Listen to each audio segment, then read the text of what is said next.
नमस्कार सर। नमस्कार sir. Sir क्या नाम है आपका? भूपेंद्र सिंह मेहता, भूपेंद्र दास। सर कहाँ से आए हैं? हाँ, गांव जारती, जिला बागेश्वर, उत्तराखंड से। सर संत रामपाल जी महाराज से नाम दीक्षा लेने से पहले क्या आप कोई भक्ति साधना भी करते थे?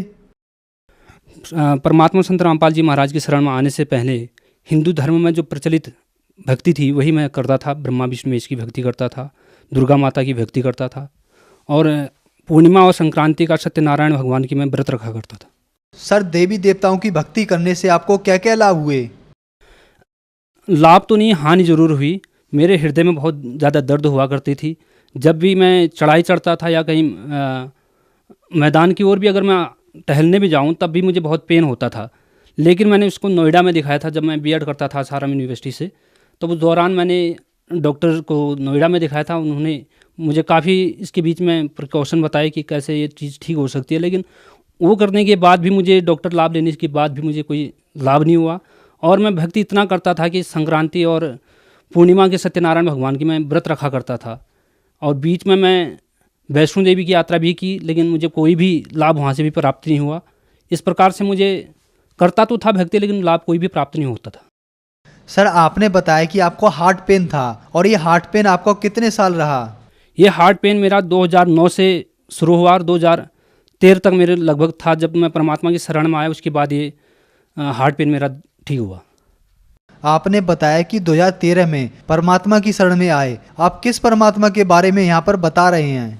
मैं परमात्मा बंदी छोड़ सदगुरु रामपाल जी महाराज के बारे में बता रहा हूँ, जो कि इसी पृथ्वी पर अभी कबीर परमात्मा के स्वरूप, उन्हीं के अवतार संत रामपाल जी महाराज के चोले के रूप में कबीर साहिब खुद यहाँ पर आए हुए हैं, परमात्मा आए हुए हैं। उनके शरण में आने के बाद मुझे ये लाभ प्राप्त हुआ कि मेरा आज हृदय दर्द ठीक है। संत रामपाल जी महाराज की जानकारी आपको कहाँ से मिली? परमात्मा संत रामपाल जी महाराज की जानकारी मुझे ज्ञान गंगा पुस्तक के माध्यम से मिली, जो पुस्तक हमें हल्द्वानी में प्राप्त हुई थी। उसके बाद उस भी हमारे समझ में नहीं आई। उसके बाद हमने सत्संग देखना शुरू किया।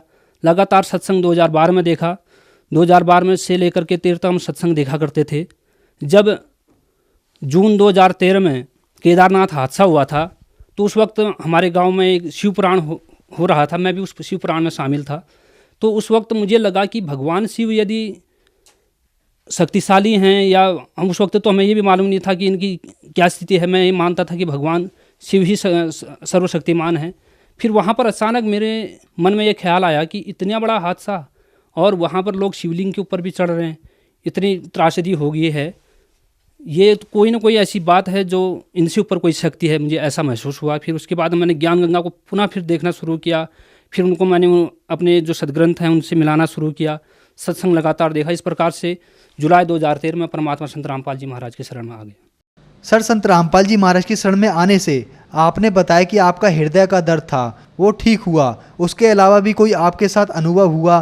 क्योंकि हम संत रामपाल जी महाराज के शिष्यों से मिलते रहते हैं और वो हमें बताते हैं कि उनको बहुत से लाभ तथा अनुभव प्राप्त होते हैं। तो क्या आपके साथ भी अन्य कोई ऐसा अनुभव है? परमात्मा संत रामपाल जी महाराज जी की शरण में आने के बाद सबसे बड़ा लाभ तो मैं ये मानता हूँ कि मुझे तो हृदय दर्द के साथ आध्यात्मिक लाभ भी हुआ। मुझे अपने मनुष्य जीवन का उद्देश्य प्राप्त चला कि मुझे मनुष्य जीवन किस लिए मिला है, किस उद्देश्य के लिए मिला है। मोक्ष प्राप्ति के लिए मुझे मनुष्य जीवन का उद्देश्य पता चला। ये सबसे बड़ा लाभ मैं मानता हूँ। बाकी शारीरिक लाभ परमात्मा तो हर पल साथ ही रहते हैं, छोटे मोटे लाभ तो होते रहते हैं, लेकिन सबसे बड़ा लाभ मेरा जीवन का जो मानता हूँ, अब मुझे पता लगता है कि मनुष्य जीवन के इस महत्वपूर्ण क्षण को मुझे प्राप्त हुआ कि मुझे मोक्ष के लिए मिला है। कितने दिनों में संत रामपाल जी की शरण में आने के बाद आपका हृदय का दर्द ठीक हुआ? परमात्मा बंदी छोड़ सदगुरु रामपाल जी महाराज की शरण में जब मैं जुलाई 2013 में आया था, जब मैं परमात्मा के दर्शनार्थ के लिए लाइन पे लगा था, परमात्मा ने अपना आशीर्वाद स्वरूप जो हस्त मेरे सर पे रखा, तो मुझे ऐसा लगा कि मेरे अंदर कोई ऐसी चीज़ है जो भारीपन मेरा हल्का हो रहा है। मुझे उस वक्त तो हृदय दर्द उतना महसूस नहीं हो रहा था, लेकिन बाद में उसके बाद मुझे अभी तक हृदय दर्द महसूस नहीं हुआ।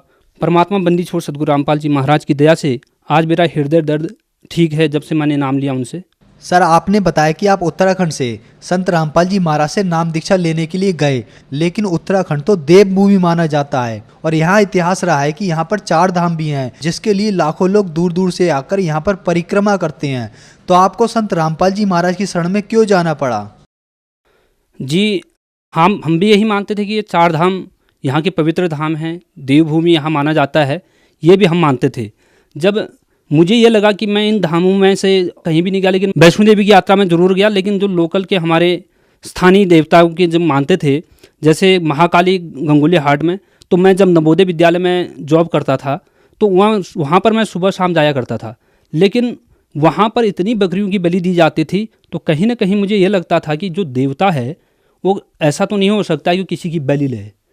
तो किसी भी शास्त्र में हम पढ़ते थे, पहले भी मैं गीता का थोड़ा अध्ययन करता था, मुझे कहीं पर भी बलि का उल्लेख नहीं मिला कि बलि प्रथा होती है। लेकिन हमारे उत्तराखंड में जगह जगह पर बलि दी जाती है, जगह जगह पर पत्थरों की पूजा की जाती है। लेकिन जैसे मैंने अनुभव किया, मैं जगह जगह उन मंदिरों पर भी गया, कहीं पर भी मुझे कोई लाभ प्राप्त नहीं हुआ। इस प्रकार से जब मैं संत रामपाल जी महाराज के शरण में गया, जून 2013 में जो केदारनाथ में हादसा हुआ था, तो जो जल प्रलय वहाँ पर आया था, वहाँ पर काफ़ी लोगों की जान गई। लोगों को, मुझे तो उसी वक्त आभास हो गया था कि यहाँ पर ऐसा कुछ है नहीं जो लोग इतनी दौड़ दौड़ के आ रहे हैं। अगर ऐसा होता तो उन लोगों की जान बचना चाहिए था। उसमें जो शिवलिंग के ऊपर चढ़ करके अपने जान बचाने की कोशिश की लोगों ने, बहुत बड़ी त्रासदी थी वो, जिस पर लोग अभी भी वहाँ पर क्रेज़ तो है लोगों का, लेकिन मुझे लगता है कि लोगों को ज्ञान को समझना चाहिए। कहीं पर भी ये उल्लेख नहीं है कि जैसे उत्तराखंड में बलियाँ दी जाती हैं या यहाँ पर जो लोग इन मंदिरों पर जाते हैं तो उनसे कोई लाभ मिलता है। जो समाज आज आपको देख रहा है उनको आप क्या संदेश देना चाहते हैं?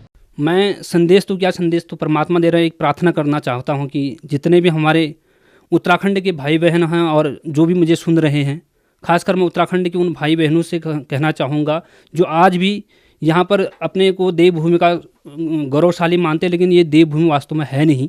यहाँ पर पत्थरों की पूजा हर मंदिर में बलि दी जाती है, जो कि शास्त्र विरुद्ध साधना है। मैं उनसे सबसे कहना चाहता हूँ कि परमात्मा बंदी छोड़ सद्गुरु रामपाल जी महाराज के शरण में आएँ और मनुष्य जीवन का उद्देश्य समझें और अपना कल्याण कराएं। संत रामपाल जी महाराज की शरण में कैसे आ सकते हैं? संत रामपाल जी महाराज के शरण में आने के लिए या उनसे नाम दान लेने के लिए आज बहुत से चैनलों पर सत्संग चल रहे हैं।